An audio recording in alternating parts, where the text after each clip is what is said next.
para sa ating second session. Ang tatalakayin po natin ay nasa pinasa ng ating kapatid sa 1 John chapter 3. And I would like to again read to you our text. Kanina, medyo sumentro po tayo sa usapan ng service. Particular, yung faithful service. Ngayon, magbibigay pansin naman tayo sa usapin ng sanctification. Kumbaga, sa usapan ng pagbabalik ng Panginoon, isa sa marapat at ang isa sa aasahan ay ang buhay na binanal sa Panginoon.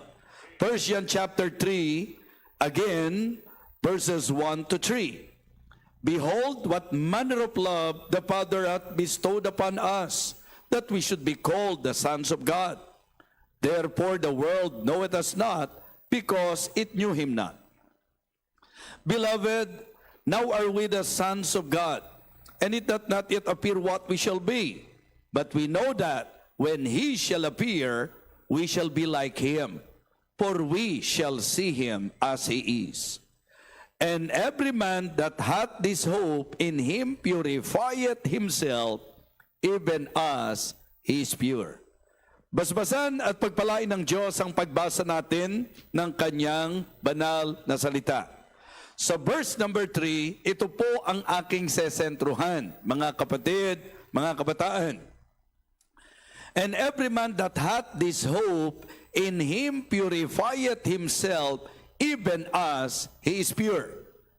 Kung titingnan natin ang context, may kinalaman ito doon sa magiging paghahayag ng Panginoon, sa kanyang appearance, sa kanyang pagbabalik. Malinaw yan sa verse number 2. Beloved, now are we the sons of God, and it doth not yet appear what we shall be, but we know that when He shall appear. Ang pinag-uusapan dito, yung pagbabalik ng Panginoon. Yung kapag ka ang Panginoon ay bumalik muli, ang sabi niya, when He shall appear, we shall be like Him, for we shall see Him as He is. This morning, ang gusto ko pong ibahaging mensahe sa inyo ay ang mensahe na magandang maging paalala sa ating lahat. The title of my message this morning, Purify Yourself. Purify Yourself. Kung titingnan nyo sa sulat na ito ni John, pinapaalalahanan niya tayong mga mananampalataya patungkol sa tatlong dakilang katotohanan. This is about his reminder and his emphasis about great truths patungkol sa buhay ng mananampalataya.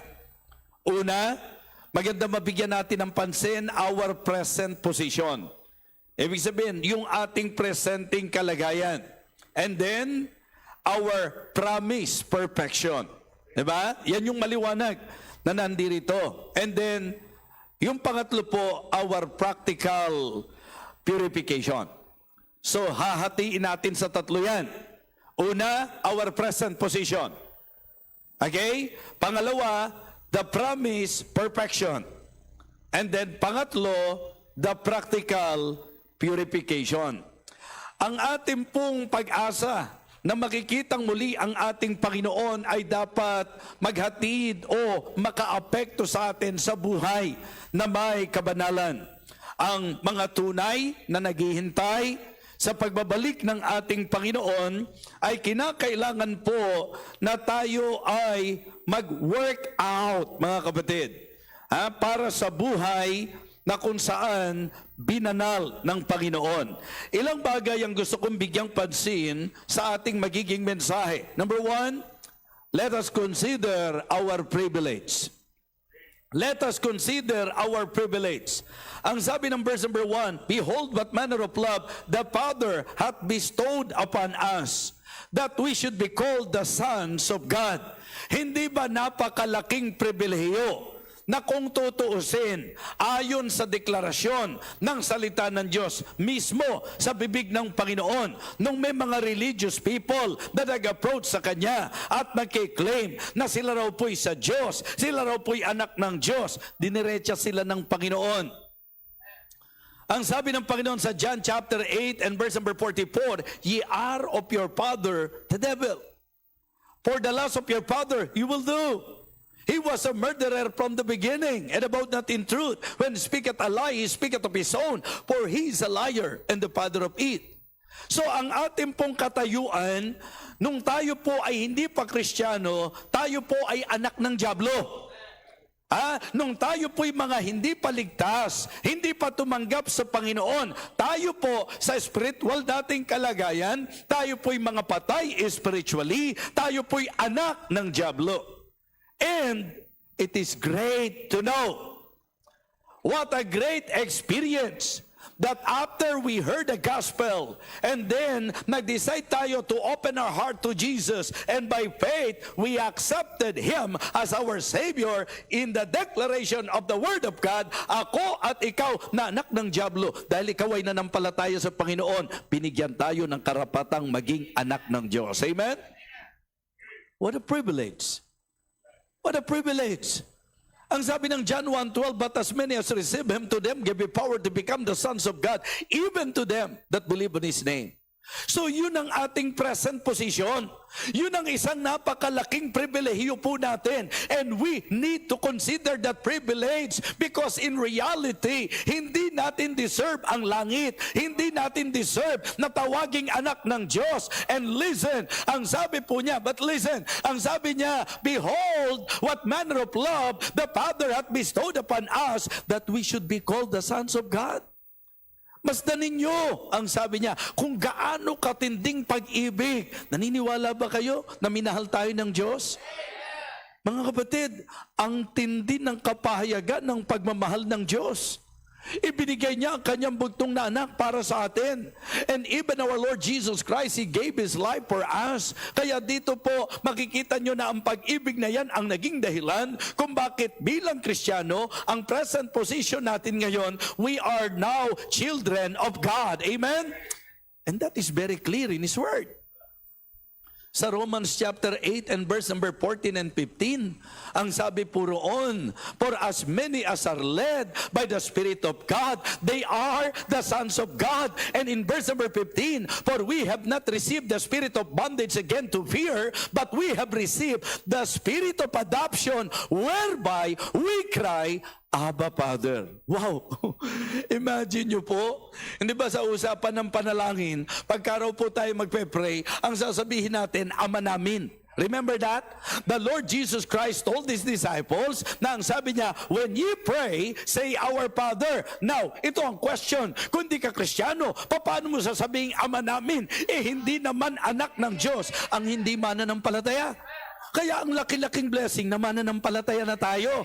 Ang laki-laking blessing na ligtas na tayo. Ang laki-laking blessing na Kristiyano na tayo. At ang privilege natin, we can cry to Him, Abba, Father. Christians should celebrate and rejoice because we are now God's children. So yun ang opening nito. Consider our privilege sa verse number 1. Mga Kristiyano, imagine nyo po ang dakilang pag-ibig ng ating Panginoon. Napakahalaga na ito po ay ating i-appreciate sa buhay natin. Tingnan nyo po ang sabi ng Ephesians chapter 2. Ephesians chapter 2 verses 4 and 5.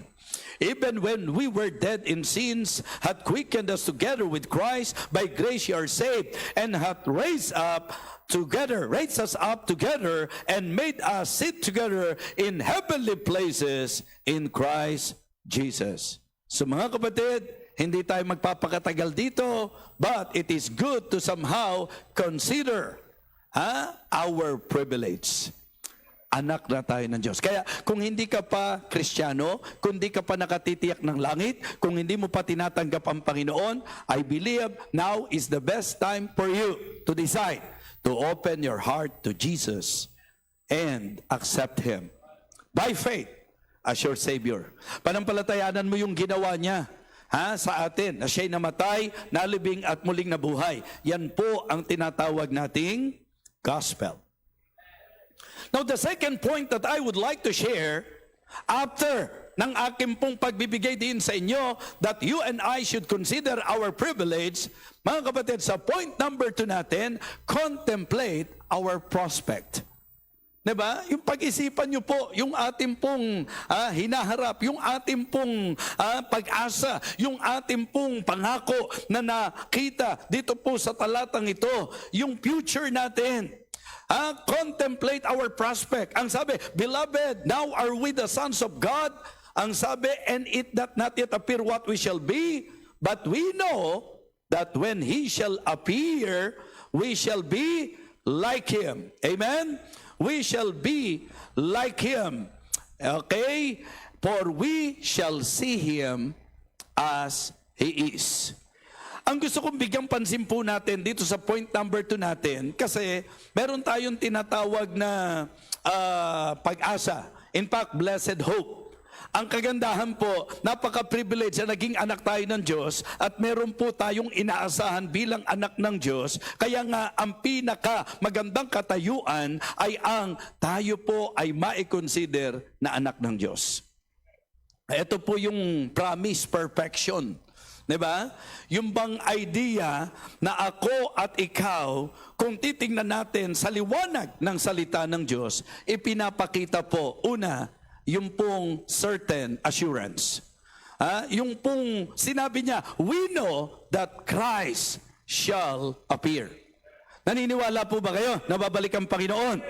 Ang isang Kristiyanong tamad, kahit mag-amen patungkol sa pagbabalik ng Panginoon, hindi ka panipaniwala. Kasi ang kaalinsabahi ng paniniwala mo na babalik ang Panginoon, magmamasipag ka. Ang Kristiyano po na kung saan walang katakot-takot, hindi man lang nababalisa, nag-aalala sa kanyang likom buhay, sa kanyang lihis na buhay, sa kanyang pariwarang buhay, yung mga Kristiyano na nagsasabing Kristiyano, tapos okay lang na nasa kalayawan, nasa kamunduhan, hindi ginaganap ang kalooban ng Diyos, hindi ka panipaniwala na siya'y naniniwala na babalik ang Panginoon. Kasi ang dapat epekto ng paniniwala mo na babalik ang Panginoon ay yung pagmamasipag mo. Ang magiging katibayan na naniniwala kang babalik ang Panginoon ay yung matuwid na pamumuhay mo. Mga kapatid, we have that certain assurance na siya'y babalik muli. Kaya nga ang sabi po, wherefore be ye also ready, for in such an hour as ye think not, the Son of Man cometh. Here we can see in our text that certain assurance na ang sabi po, siya ay pabalik muli. Merong panahon, may takdang panahon. Actually po, si Apostol Pablo, binigyang pansin yan. Actually po, kaya mabagal lang po yung aking pacing. Kasi gusto ko lang pong ilahad sa inyo. Pero ang isesentro po natin, dahil yun yung pinaka-topic na naibigay sa akin, yung holy living . Diba? Yung buhay na may kabanalan. Kung paano pong tayo mabubuhay na may kabanalan. So gusto ko lang na ating pong bigyang pansin ang 3 talatang ito. Una, nagpakita ng ating pong pribilehiyo. Sabi ko nga, our present position. At ngayon po, bibigyang pansin po natin yung pong promise perfection at yung practical purification. Tingnan nyo po ang sabi ng Philippians chapter 2. In Philippians chapter 2, ang sabi po niya sa verse number 12, wherefore, my beloved, as ye have always obeyed, not as in my presence only, but now much more in my absence, work out your own salvation with fear and trembling. For it is God which worketh in you. Yan po yung kalagayan ko. Yan po yung kalagayan nyo. Yan po ang kalagayan ng mga Kristiyano na meron pong someone na nagwo-work in, and that is the Holy Spirit na nagpapaging banal sa atin. Again, ang sabi po niya, work out your own salvation with fear and trembling. In verse number 13, for it is God which worketh in you, but to will and to do of His good pleasure. Do all things without murmurings and disputings. Now, pwede bang i-flash nyo sa screen yung verses 15 and 16 ng Philippians chapter 2? Gusto ko kasi makita nyo po para hindi lang kayo basta nakikinig, kundi makita nyo po that from the Word of God, kundi po kayo basta makasunod sa pagbubukas ng Biblia, ang tingnan nyo po yung sinabi po, Philippians chapter 2, verses 15 and 16. Ang sabi, that ye may be blameless. that ye may be blameless and harmless, the sons of God without rebuke, in the midst of a crooked and perverse nations, among whom ye shine as lights in the world. Sabay-sabay nga po. Ready? Begin. That ye may be blameless and harmless, the sons of God without rebuke, in the midst of a crooked and perverse nation, among whom ye shine as lights in the world. Mas lakasan natin. Verse number 16. Verse number 16. Ready? Begin. Holding forth the word of life, that I may rejoice in the day of Christ, that I have not run in vain, neither labor in vain. Gusto kong mapansin nyo po dyan, yung sinabi ng verse number 16, holding forth the word of life, that we may rejoice in the day of Christ. So may tinutukoy pong day of Christ. Sa teksto natin, meron pong sinasabi that when He shall appear. Mga Kristiyano, isang bagay na dapat maintindihan po natin, na ang isa sa matibay natin pinangahawakan at pinaniniwalaan, na kaya hindi mawawalan ng lahat ng ginagawa natin ng kabuluhan dito sa mundo. Because we believe na ang mundong ito, hindi ito ang ating permanenteng tirahan. This world is not our home. Meron tayong blessed hope. Looking for that blessed hope and the glorious appearing of the great God and Savior, Jesus Christ. Ang sabi po ni Apostle Paul again, holding forth the word of life, that we may rejoice in the day of Christ. Yung tinutukoy na day of Christ na yan, yan din po yung tinukoy niya sa mga taga-Tesalonia, na kung saan day of reunion. Na ang lahat ng mananampalataya magkakasama-samang muli. At magandang maintindihan po natin na yung day of Christ na yan, yan din po yung day, a day of review. Na lahat ng ginawa natin, yan po mga kapatid ay babalikan. Yan po ay muling babalik tanawan. A day of review. At maganda rin na makita natin na yung day of Christ na yan is a day of reward. Yan po yung araw na kung saan ako at ikaw ay gagantimpalaan. And the day of Christ is also the day of rejoicing. Okay? A day of reunion. Mga kapatid, ito po yung day of review, day of reward, and also day of rejoicing. Diba? Enter thou into the joy of thy Lord. Ibig sabihin, napakaganda na ma-establish mo sa atin that being believer, we firmly believe, at ito'y tiyak na tiyak. Nilinaw ko sa inyo sa unang mensahe natin, hey, kaya hindi dapat pabanjing-banjing tayo. Kaya hindi dapat tatamad-tamad tayo. Kaya hindi dapat payagan ang likong buhay natin. Kaya kailangang ituwid ang mga lakad natin. Mga Kristiyano, tandaan po natin na sa mundong ito, ang ating inaasahan ay ang muling pagbabalik ng ating Panginoon. Yes, contemplate our prospect. Certain assurance. Mga kapatid, at ang sabi po doon sa kanyang pagbabalik, we shall be like Him. A Christ-like appearance. Diba? Mga kapatid, and also, sinabi na, we shall see Him as He is. Gusto ko na sa ating pong pagbibigay pansin, sa ating pong naging teksto, makita nyo po, una, yung pong consideration. Let us consider our privilege and let us contemplate our prospect. Alam natin that Christ shall appear. He will surely come again. We shall be like Him and we shall see Him as He is. Ito na po tayo sa pinaka-emphasis po natin.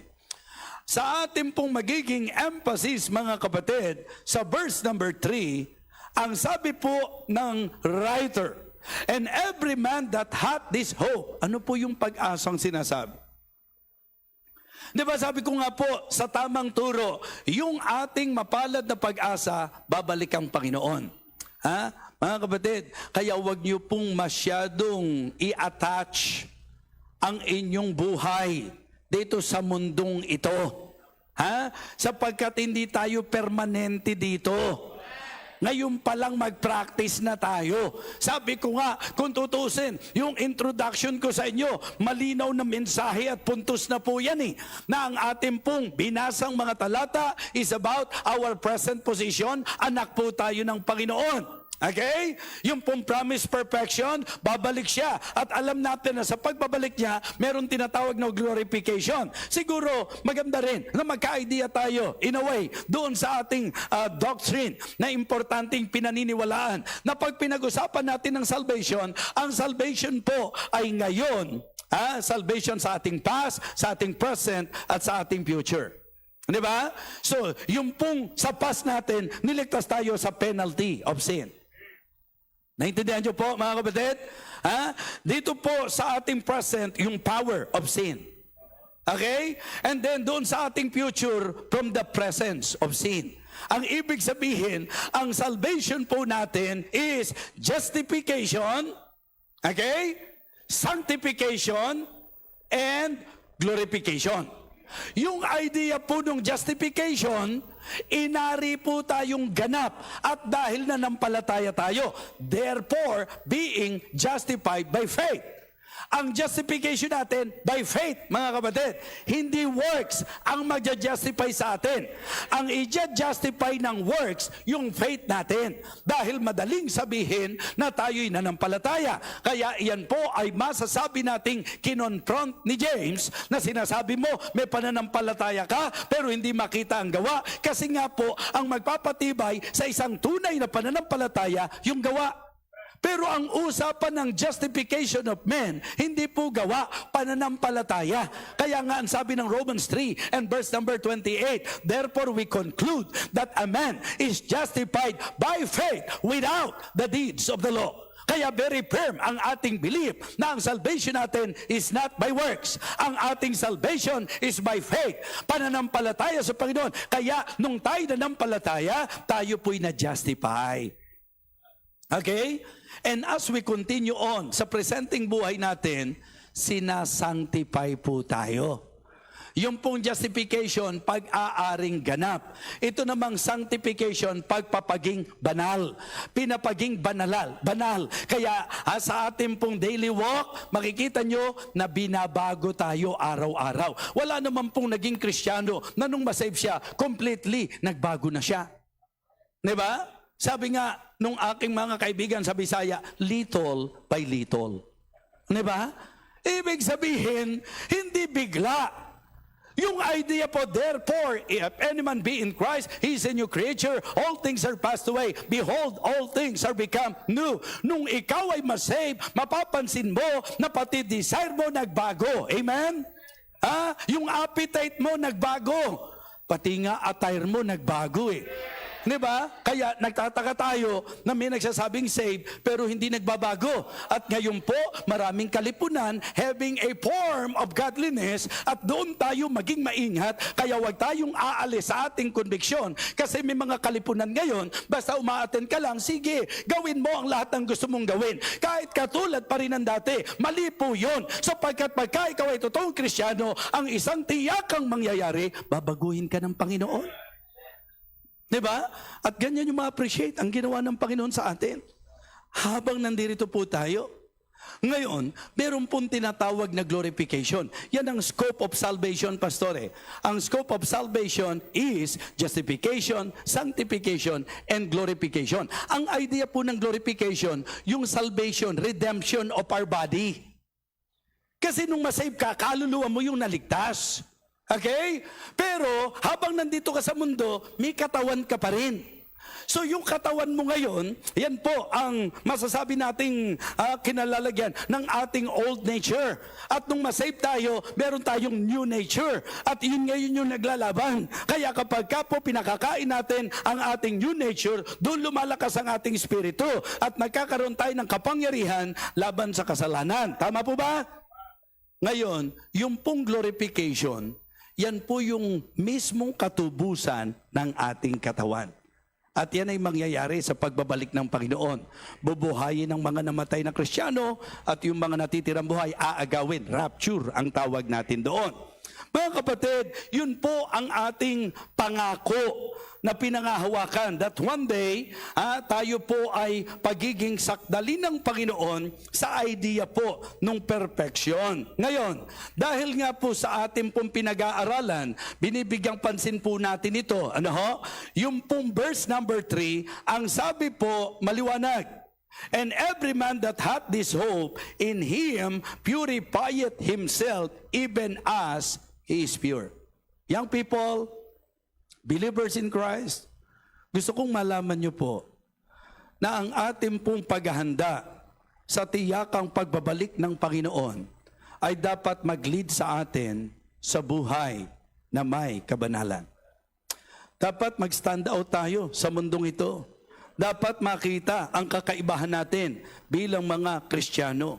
Ang ibig sabihin, mga kapatid, kung ang pag-uusapan po natin ay ang pamumuhay, kinakailangan po na tayo, ang sabi po, verse number 15 ng Philippians chapter 2, that ye may be blameless and harmless, the sons of God without rebuke, in the midst of a crooked and perverse nations, among whom ye shine as lights in the world. At ang sabi po, holding forth the word of life, that we may rejoice in the day of Christ. Tingnan nyo ang sabi po ng verse number 4 ng ating pong teksto. 1 John chapter 3. Diba? Ang sabi po ng verse number 3, and every man that hath this hope in him purifieth himself even as he is pure.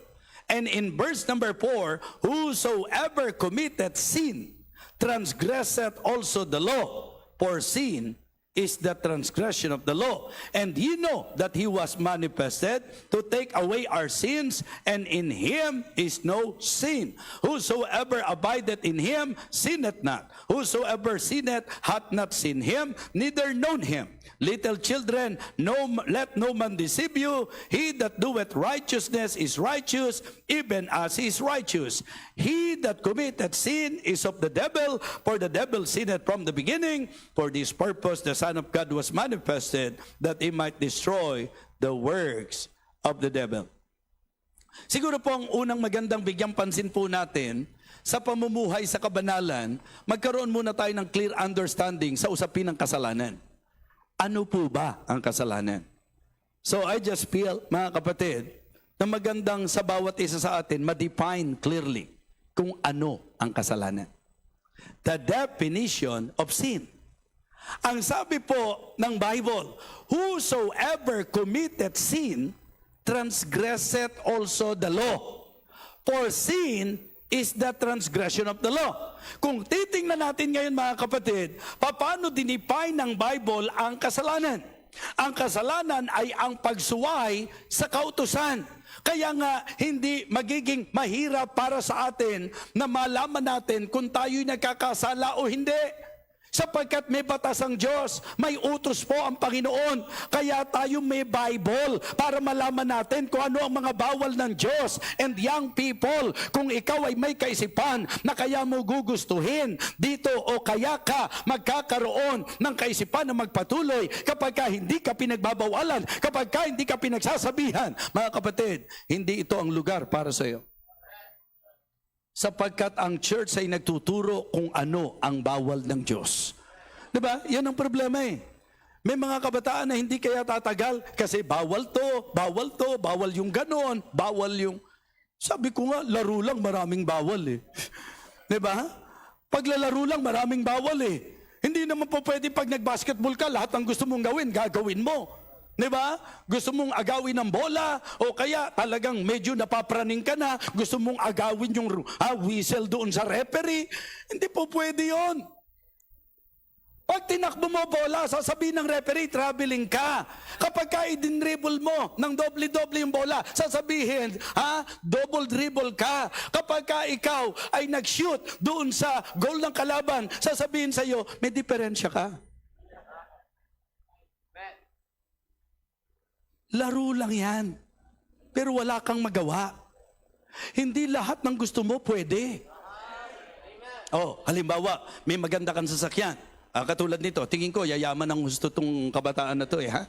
Halimbawa lang, umasenso siya, pinagpala siya, nagkaroon ka ng magandang sasakyan. Di ba? Nagkaroon ka ng, ano ba yung, BMW, talaga matindi to ha? BYD lang sana sasabihin ko, BMW yun sa kanya. Okay, sige, Brad, kung ikaw ay may BMW, dahil ba BMW ang sasakyan mo, pwede mo nang gawin ang lahat ng gusto mong gawin? Halimbawa, nakita mo red light. Dahil BMW yan, pwede kang dumiretso? Kahit BMW ang sasakyan mo, pag binit mo yung red light, may kaso ka o wala? Okay, puti na lang wala kang BMW. Medyo safe ka pa dyan, ha? Hindi ngayon may BMW ka o luxurious car ka, pwede mo nang gawin ng lahat ng gusto mong gawin. Kasi sa driving, may bawal. Di ba? Bawal po sa driving yung reckless driving. Bawal po yung beating the red light. Bawal din pong mag-drive nang wala kang sasakyan. Di ba? Lalong bawal yon. Kahit gaano kamahal ang sasakyan mo, hindi mo po pwedeng gawin ang lahat ng gusto mong gawin. Makakapalag ka ba? Lalo na dito sa atin. Pagka yung traffic enforcer, kahit wala ka namang alam na ginawa mo, pag sinabi niyang may violation ka, wala kang magawa. Pag nakipagpilitan ka, yari ka, mananalo ka ba sa kanya? Pero wala kang magawa eh. Hindi ka makapalag. Kasi nga po, tanggap natin na sa paglalaro, may bawal. Sa pagmamaneho, may bawal. Ano pa ba? Ang magandang ilustrasyon. Lahat may bawal eh. Di ba? Sa eskwelahan. May mga rules ba? Dahil ba estudyante ka, lahat pwede mong gawin? Yung teacher nga, wala na rin magawa ngayon eh. Bawal batuhin ng eraser ngayon. Bawal batuhin ng eraser. Sana noon ako nabuhay para hindi ko naranasan yun. Oo, sana ngayon ako nabuhay. Naranasan ko na nabato ng eraser eh. Sinalo ko nga, tapos sinyut ko doon sa trash can eh. Kasi nga po, mahilig ako mag-basketball noon. Oo, ang galing ng teacher ko. Siya nag-assist eh. Binato sa akin yung eraser eh. Nasalo ko eh. Tapos ni-lay off kong ganun sa basura. Ayun, pinatawag nanay ko. Sa lahat ng larangan, sa lahat ng bagay, alam natin at tanggap natin may bawal. Kung tanggap mo sa laro, may bawal. Kung tanggap mo sa driving, may bawal. Kung tanggap mo na sa school, may bawal. Sa church, gusto mo lahat pwede? Mga kapatid, tanggapin natin. Sa Bible, nung dinipay ng kasalanan, ang sabi, whosoever committed sin, transgresseth also the law. For sin is the transgression of the law. Kaya, eto kung kayo'y medyo bago-bago sa inyong pananampalataya, makakatulong to. Sa Bible, sa definition ng sin, may tinatawag na sin of omission at saka sin of commission. Ano yung sin of omission? Ang sin of omission, ito yung mabuti, hindi mo ginawa. Di ba nakakarinig tayo ng mga nakakausap natin? Sabi niya, ay ako, ang mahalaga sa akin, hindi ako gumagawa ng masama. Di ba? Ang importante sa akin, wala akong ginagawang masama. Okay? Sa isang bahagi, mukhang absuelto ka. Pero pag inaral mo sa Biblia, ang kasalanan, hindi lang yung ginawa mo yung masama. Kasalanan din po sa Biblia, yung hindi mo ginawa, yung alam mong mabuti. Tingnan niyo po, James 4:17. James chapter 4 and verse number 17. And try to understand that verse. Ang sabi ng Bible sa James chapter 4 and verse 17, and to him that knoweth to do good, and doeth it not, to him it is sin. Sa kanya wika na nakakaalam ng mabuti at hindi niya ginawa, ito ay kasalanan sa kanya. So kaya lumalabas sa definition ng Bible, sa definition of sin, meron tinatawag na sin of omission, at ang idea ng sin of omission, yung mabuti, alam mong mabuti, hindi mo ginawa, kasalanan yun. Okay? Medyo nagbibigay pansin tayo para at the same time, total, mga kabataan nito, maganda pong magkaroon tayo ng solid, concrete knowledge about this very thing. Okay? Yun ang sin of omission. Tama, alam mong tama, hindi mo ginawa. may tama ka. Ha? Sin of omission yan. Yung isa naman, yung sin of commission. Now, pag narinig natin yung sin of commission, ang alam nating kasalanan ng commission lang, yung mga lahat ng bagay gusto may commission. Yung mga ganyan, di ba? Oo, yun po yun. Hindi. Sa Biblia po, ang sin of commission, ito naman yung bawal ng Diyos, ginawa mo. Yung isang idea, yung dapat mong gawin, hindi mo ginawa. Yung tamang gagawin, hindi mo ginawa. Kasalanan yun. Ito naman, yung hindi dapat gawin, ginawa mo. Yung hindi tama, ginawa mo. Ang tawag dyan, sin of commission. At ang talata natin dyan, ito mismong teksto natin. 1 John 3:4, whosoever committed sin, transgresseth also the law, and sin is the transgression of...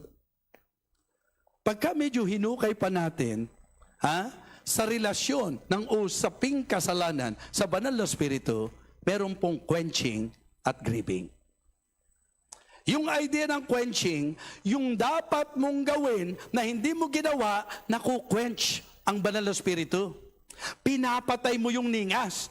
At yun naman pong grieving, yun naman yung sinasabi sa Ephesians chapter 4, na sinasabi po ng verse number 30, and grieve not the Holy Spirit of God, whereby ye are sealed unto the day of redemption. Yung ayaw naman ng banal na spirito, yun ang ginagawa mo.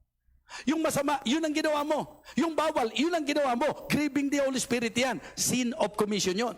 Yun naman pong quenching the Spirit, okay? Quenching the Holy Spirit, yung gusto ng banal na spirito na ginagawa mo, yung tama na dapat mong gawin, hindi mo ginawa, quenching naman yan.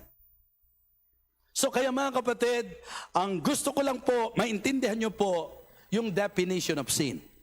And then second, it is also good to understand the deception of sin. Kasi ang sin, hindi naman nag-a-appear sa atin yan eh. Doon sa right away, naiisip mong mapapasama ka eh. Siguro po, it is good to somehow have an idea how the devil tempted yung ating pong unang mga magulang, si Adam and Eve. Di ba? So meron pong daya lagi. Yung kasalanan, magpapasaya yan. May delight, mga kapatid. Kaya nga, importante na tayo po ay magkaroon ng lalim sa usapin ng buhay sa Panginoon, and knowing that Christ Jesus, that our Lord Jesus Christ will surely come again. We need to be on guard. Mga kapatid, magbantay po tayo. Minsan ang akala mo nakakaisa ka. Hindi. Baka ikaw ang naiisahan. Ang deception po nung sin, parang may i-offer sa iyo yan nang akala mo mabuti. Kaya nga ang paalala, there is a way which seemeth right unto a man, but the end thereof are the ways of death. Ang akala mo, yun ang masaya. Ang akala mo, yung kalagayan mo sa church, nakakabor sa church nyo. Bakit? Puro kayo Sunday morning worship, Sunday afternoon, may prayer meeting pa kayo. Sabi ko nga, ang tingin ng iba dyan, napakalungkot naman ang buhay nyo. Tignan mo yung buhay ko. Ang saya-saya. Lahat ng gusto kong gawin, nagagawa ko. Yung bang parang storya ng prodigal son, na kaya po siya umalis at lumayas kasi gusto niya, magawa niya ang lahat ng kanyang gusto. Ganyan ang daraya ang kasalanan. Nang akala mo, pasasayahin ka niya. Nang akala mo, makakabuti sa iyo. Ang akala mo, advantage sa iyo. Mali ka. Daya ng kasalanan yan. Sapagkat ang isang tiyakan na idudulot ng kasalanan, destruction. The destruction of sin. The definition of sin, the deception of sin, and the destruction of sin. Marami na pong young people ang very useful noon, na ngayon, hindi lang nawala sa church, sira na ang buhay. Yung mga ang akala nila, ay salamat, nakahinga na rin ako. Nakawala na rin ako sa church. Yung bang itinuring nilang kulungan ng church? At ang inisip nilang kalayaan, yung makalabas ka ng church? Diba? Tingnan nyo po ang nangyari sa prodigal son.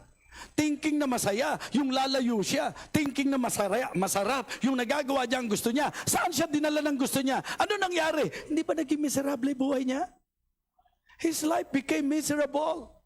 Mga kapatid, hindi po pwede na ikaw ay mabubuhay sa kasalanan. Hindi po pwede na ikaw ay lalayo sa Diyos. Hindi po pwede na ikaw ay magliliwaliw sa lahat ng kalayawan ng mundong ito at kasamaan ng mundong ito na ayos lang. No!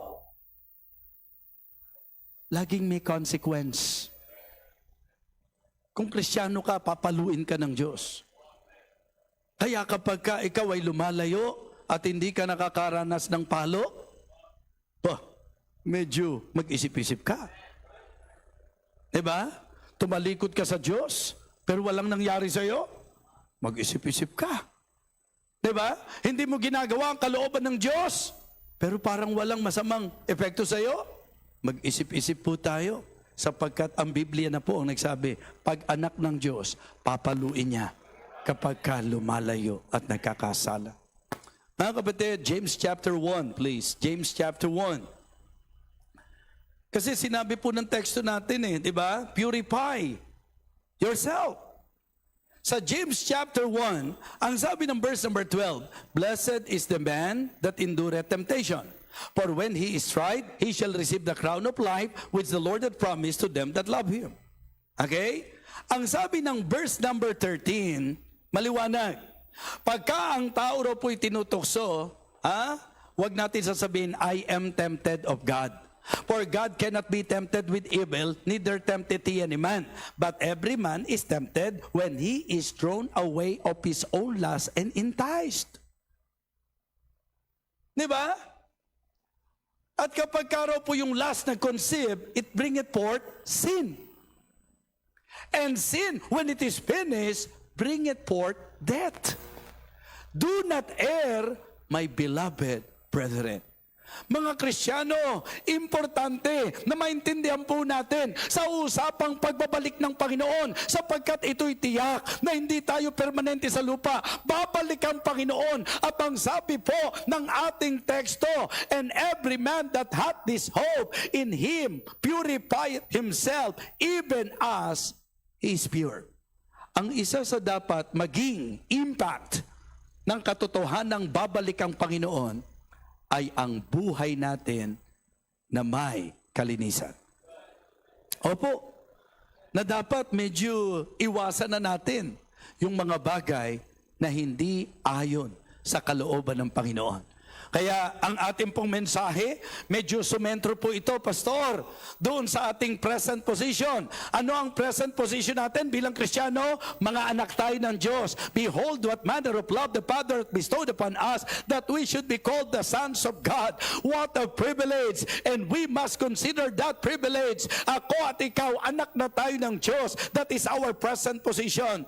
And then, there is promise, perfection, na ang ating katawang ito, pagbabalik ng Panginoon, papalitan ng walang kasiraan. At idiniin po ni John sa kanyang panulat yung practical purification na dapat habang nandirito tayo sa lupa, kinakailangan po na maging tuwid ang ating lakad, mabuhay tayo sa kabanalan, mabuhay tayo sa kalinisan. Mga kabataan, mga Kristiyano, panahon na para merong dapat tumindig bilang anak ng Diyos na dapat makita nila na bilang Kristiyano, hindi tayo sa mundong ito.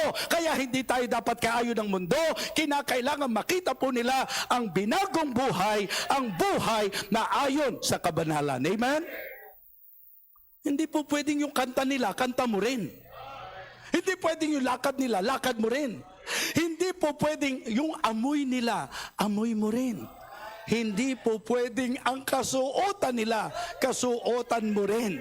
Hindi po pwedeng ang kaisipan nila, kaisipan mo rin. Kinakailangang maintindihan natin bilang mga anak ng Diyos, bilang mga Kristiyano, kinakailangan po na tayo po sa ating lakad mabuhay na iba sa lakad ng mundo, iba po sa masasabi nating kaisipan ng mundo, iba po mga kapatid doon sa katwiran ng mundo, iba rin po sa mga masasabi nating pamumuhay ng mundo. Mga kapatid, behold, what manner of love the Father hath bestowed upon us, thus we should be called the sons of God. Mga kapatid, ang sabi po, therefore the world knew Him not, knew us not. The world knoweth us not. because it knew him not. Paalala, beloved, now are we the sons of God, and it doth not yet shall appear, not yet appear what we shall be, but we know that when he shall appear, we shall be like him. For we shall see him as he is. Verse number 3. And every man that hath this hope in him purifieth himself, even as he is pure. Alam niyo po, ang gathering na ito, ang pinaka-intensyon ay ang i-challenge tayo at encourage tayo na maging ready tayo any moment na bumalik ang Panginoon. Sa usapang service, sa usapang sanctification, kinakailangan ready po tayo. Tumayo po tayong lahat. Everybody stand up, please.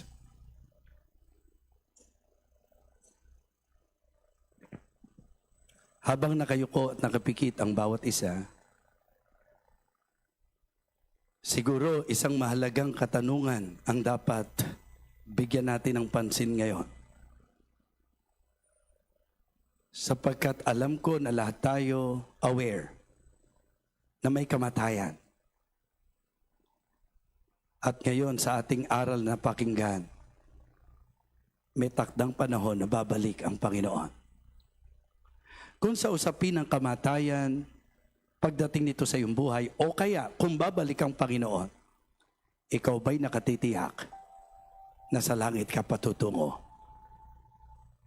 Ngayong umagang ito sa ating naging pag-aaral, sa naging pakikinig natin sa mensahe, kung ikaw ay wala pang katiyakan ng langit, kung hindi mo tiyak na sa langit pupunta ang iyong kaluluwa kapag ka ikaw ay namatay, sinasabi ko po sa inyo ngayong umagang ito that our Lord Jesus Christ came to seek and to save that which was lost. Gusto niya na tayo'y kanyang iligtas. Kung hindi ka patiyak ng kaligtasan at gusto mong tanggapin si Jesus Christ by faith, gusto mong panampalatayanan yung ginawa niya para sa iyo, na siya'y namatay, nalibing at muling nabuhay. If you want to open your heart to Jesus and by faith, tatanggapin mo siya bilang tagapagligtas. Pari ba makita ko ang iyong kamay? Gusto ko pong tanggapin si Jesus bilang aking tagapagligtas. Meron po ba? Pakitaas mo ang iyong kamay. Huwag kang mahiya.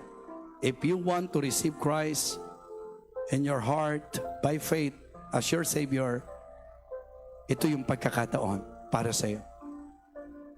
Assuming that all of us here this morning are already saved, hinamon tayo ng mensahe para sa faithful service. Hinamon tayo ng mensahe para sa banal na pamumuhay, yung pagtalikod sa kasalanan at ang pamumuhay natin sa Panginoon. Ang kagandahan po ng mensahe kapag ka ito ay gumawa at kumilos sa ating buhay. Kung ikaw ay nahamon sa unang mensahe at na-realize mo na dapat faithfully paglingkuran mo ang Panginoon, na hindi dapat masayang ang pagkakataon. Na-realize mo that serving God is a command, that serving God is a choice, that serving God is a chance. Yes, serving God is a challenge, and it is a commitment.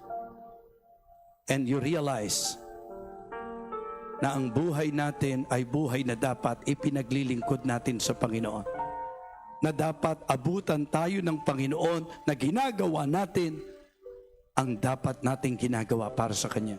At ngayon sa ikalawang mensahe, na-realize mo na dapat habang tayo po ay naghahanda sa pagbabalik ng Panginoon, dapat tayo po na po-purify ang ating buhay.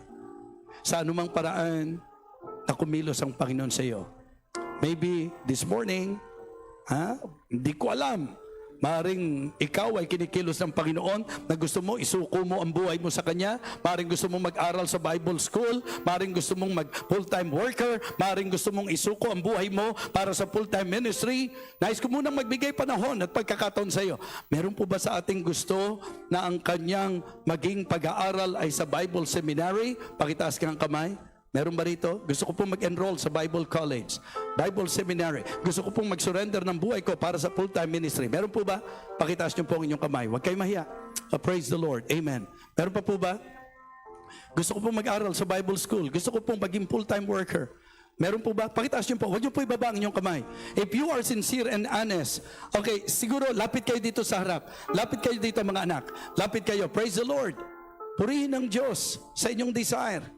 Gusto ko pong mag-aral sa Bible School. Lahat ng nagtaas ng kamay, you come to the altar. Ating ipadama sa Diyos that we are sincere. Dito sa harap. Meron pa ba?